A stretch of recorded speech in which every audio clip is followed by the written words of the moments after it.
पूरे बीजेपी में जितने भी बीजेपी के नेता हैं उसमें सबसे अगर ईमानदार हम समझ रहे थे तो वो नितिन गडकरी को ही समझ रहे थे। मैं विश्वास दिलाना चाहता हूं कि 2024 समाप्त होने के पहले बिहार का रोड नेटवर्क अमेरिका के बराबर हो जाएगा, यह विश्वास मैं आपको देता हूं। निश्चित आप चिंता मत करिए, मैं वचन देता हूं कि बिहार के राष्ट्रीय महामार्ग को मैं वर्ल्ड स्टैंडर्ड के बनाकर आपको दूंगा।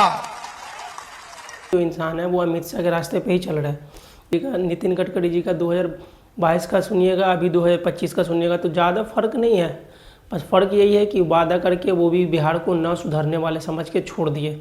और अमित शाह की बात कीजिएगा तो वो तो बात ही छोड़ दीजिए आप। एक बार बोले थे कि 5 साल दीजिए आप हमको, बाढ़ मुक्त प्रदेश कर देंगे। हम लोग ने 20 साल दिए हैं, बाढ़ मुक्त नहीं किए, फिर से वो मांग रहे 5 साल। जो 20 साल में नहीं कर पाए वो 5 साल में कर देगा, ऐसा आपको लगता है? भाजपा नेता तो चुनाव के दिन उनका घर से निकले मत ही हो।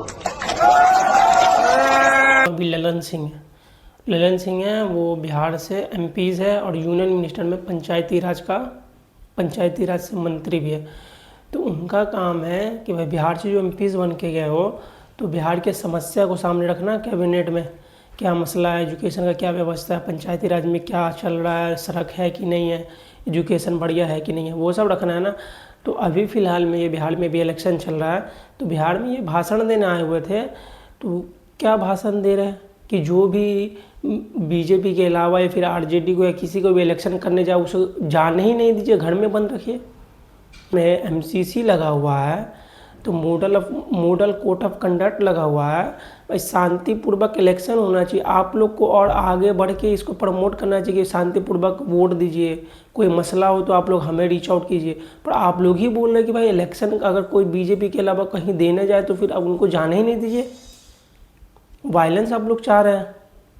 बोल रहा है बिहार में कि जंगल राज है, फिर वही पार्टी जंगल राज का अगर जंगल राज को अपना ले तो फिर ये तो मतलब समझ में नहीं आता है। क्या इसको जंगल राज नहीं कहेंगे? ये जंगल राज में इंक्लूड होता है या नहीं होता, ये आप हमें कमेंट में बताएं। और 6 तारीख को और 11 तारीख को वोटिंग है, वोटिंग देने ज़रूरी है, वोटिंग देने जाए। ऐसा नहीं कि हमारे वोट से क्या हो जाएगा, ऐसा कुछ नहीं है। आपके ही वोट से सरकार चुन नहीं जाएगी, समझे? आपका एक वोट बहुत अहमियत करता है। तो वोटिंग करने जाया करें, और किस चीज़ पे वोटिंग करना है ये सोच लीजिए। आज रात भर है आपके पास, सोच लीजिए आपको किस चीज़ पे वोटिंग करना है। तो सोच समझ के वोटिंग करें। वोटिंग करना बहुत ज़रूरी है, आपका राइट है, राइट ऑफ वोट है, वोट करें आप। शुक्रिया, धन्यवाद।